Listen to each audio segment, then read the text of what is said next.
We're just 3 weeks away from WrestleMania 39, which is taking place in SoFi Stadium in Inglewood, California. It's the show of shows, April 1st, April 2nd, 2 nights in SoFi Stadium. My goddamn goodness, only a man like Mayor James T. Butts Jr. could pull this off. Mayor Butts. That will always be funny to me. But before we talk about the show where Mayor Butts had something to do with it, what's Butts got to do with it? We got to talk about this show that took place in Pittsburgh, and we got to ask ourselves, what did they give us on this show to WrestleMania? What did they give us to inspire us to get ready for the show of shows, WrestleMania 39, SoFi Stadium, brought to us by Mayor James T. Butts Jr.? Well, they didn't give us all that much, but let's talk about it anyway. I'm Charles Renton with my review of WWE Smackdown from, yes, Pittsburgh, Pennsylvania. Let's just get into it because I didn't like this show for a few reasons.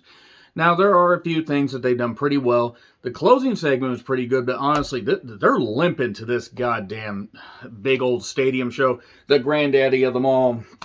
There are going to be some good matches. There are going to be some matches I just don't give a shit about. But anyway, recaps of the Bloodline stuff. The Usos reuniting. They did a great package here. WWE just sure loves to emphasize and prominently, protrude great packages on their television. I don't really know if that actually makes any grammatical sense, but nevertheless, they even had pictures of the Usos as kids. They really, really lay it on thick. And then the Usos arrive, and Heyman's talking everything, talking about, Jay's back in the Bloodline. Kayla, good grief, Kayla. And Jay says, I will say what I need to say in the ring. And then we get the entrances for the 5-way, and then it's Drew, Sheamus, Xavier Woods subbing for Kofi, who apparently suffered a foot injury. I hope that Kofi Kingston recovers very nicely and very quickly, up to 100%, because honestly, Kofi has been a hell of an Iron Man in WWE. Yeah, he's had his injuries. Everybody has their injuries, but he has been very, very consistent. But Xavier subbing for him. Xavier is very good in the ring as well.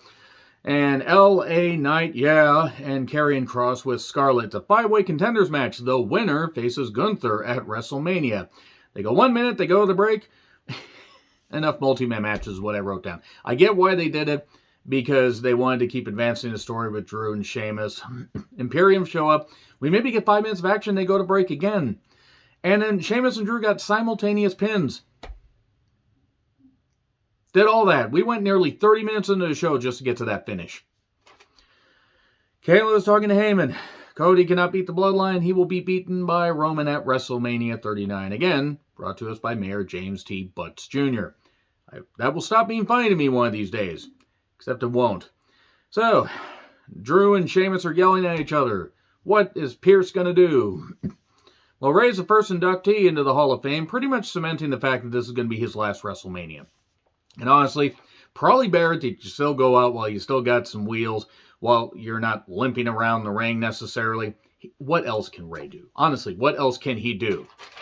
Well, he can make this feud with Dominic a lot more interesting. Unfortunately, Dominic is incapable of doing that. There are people like Dominic, that's fine. I do not want to see this stupid mullet sporting motherfucker on my television. I can't stand watching this. This is a bad feud. This is I know it's something they want to do. I'm sure they're thrilled for it. There are people that like it. That's fine. I don't.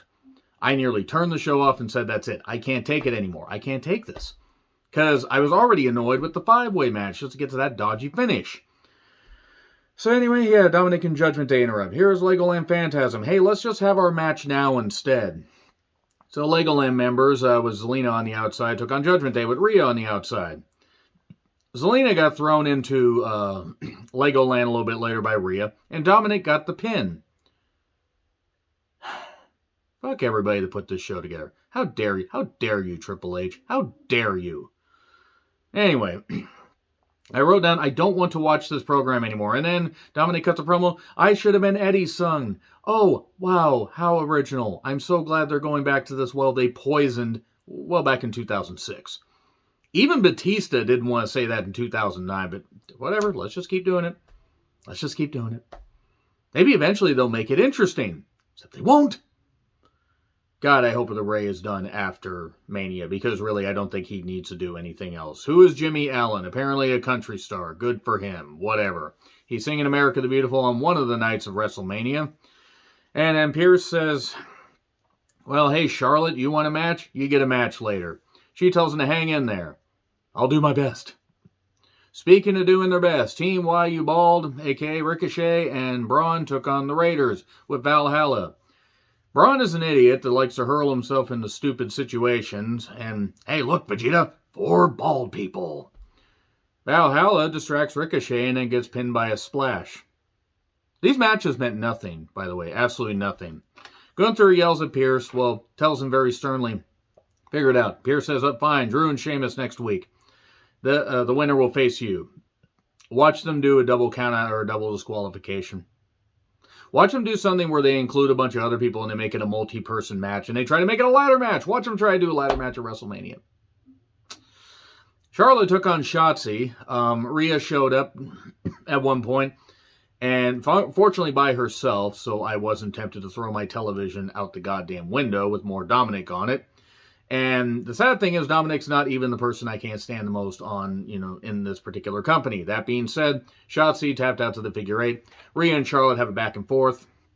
Saying, I'm going to win, I'm going to do this. I fear they're going to have Charlotte win, which will kill Rhea dead. If they beat Rhea at Mania, just send her to Hollywood for 2 years. Just send her to Hollywood, seriously.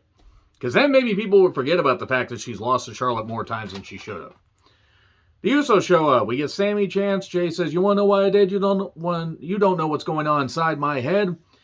I did this for family because Jimmy's my family. Blame Sammy for this. Then they mention Cody Rhodes. Here's Cody because we literally have a few minutes left of the goddamn show. They don't want to see or hear us talk. They want to see us fight. So he takes his jacket off. He decides to jacket off on camera. Gross.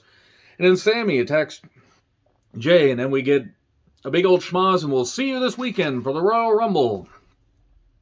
There was not a lot to Smackdown. Let me know your thoughts in the comments. Like, share, subscribe, Twitter handle in the description. I'm John Ricklin. I'll see you soon.